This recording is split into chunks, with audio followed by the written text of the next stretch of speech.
So, we were the Annunaki who required gold to sustain their existence. See, gold, certain human beings believe that crystals have a certain energy, certain essence about it that support you in a way, upliftment, healing, etc. In terms of the gold in which the Annunaki required to sustain themselves, because if they didn't have it, they'd actually deplete and die. I'll get to more about how the planets were placed with their races and their specific expressions and why it was that way in a moment. I'm just going to first continue explaining what exactly was happening. So, the trouble they were in was that their gold was running out. In other words, their planet, their entire city, their entire planet had about, later on, only about 700 beings left because of the depletion of the beings and when they die because of the necessity for gold. Usually they'd obtain gold, they had a specific planet. It was basically, it was, I don't know how to describe it exactly, but it was black.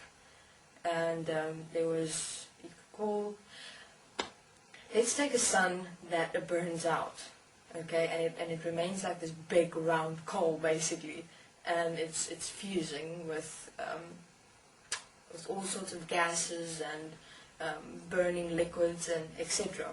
Like a volcano, like a massive round volcano, or something like that. It's lava, but not lava exactly, that was in the center of this planet. And of course they had methods and methodologies of how to obtain gold and actually manifest gold from that planet. But eventually, it's almost just like a star. It exploded and firstly killed all the Annunaki races who worked there, who worked there to obtain the gold necessary for their planet, and that was the only method they had. Previously, long time ago, the forefathers of the Annunaki race used meteorites.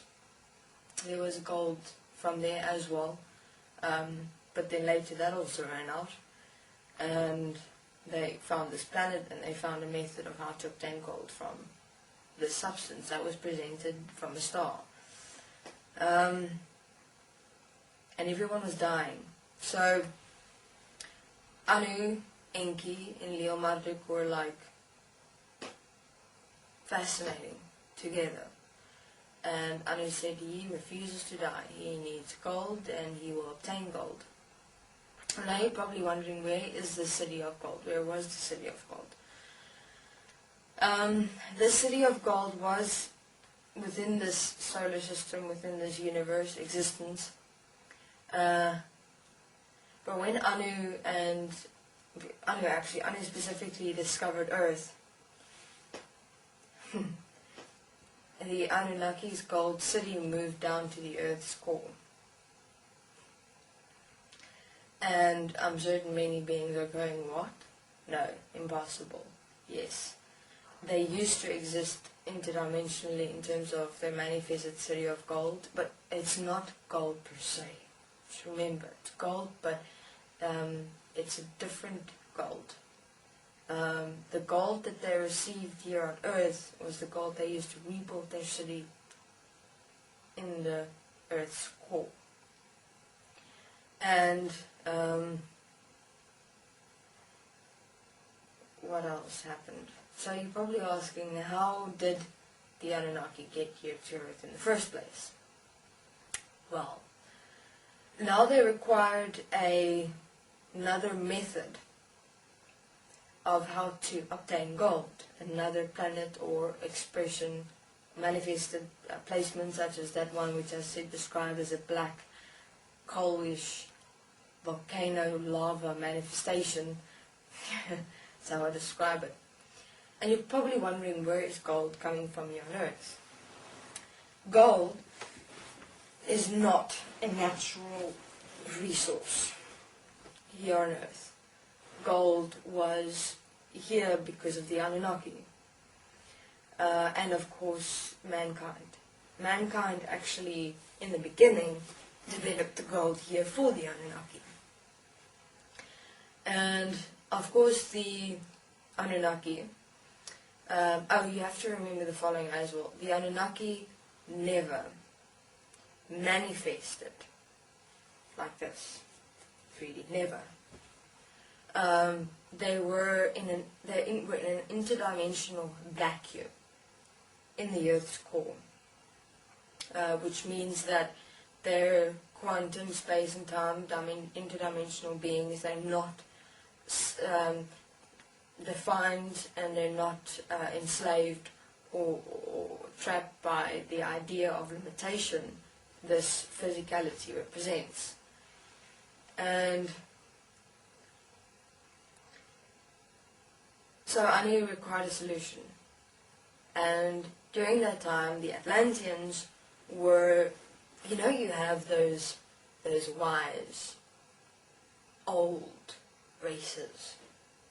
I don't know, in stories they're usually called the elders or something like that. Now, the Atlanteans were those.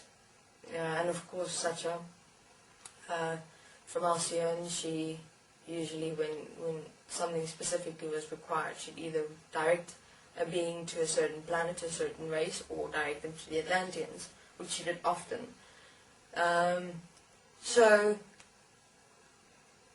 Anu went to Sacha, and Sacha directed him to the Atlanteans. And he visited the Atlanteans and he presented them with his situation. Now, of course, remember, Anu and his race of Annunaki were reptilians, and they were able to shapeshift. So he presented himself in a presentable way, meaning as a being from another planet. And he went to the Atlanteans, presenting them with his problem and what's happening with his planet currently. Okay, this is Jack. I'll continue in the next interview.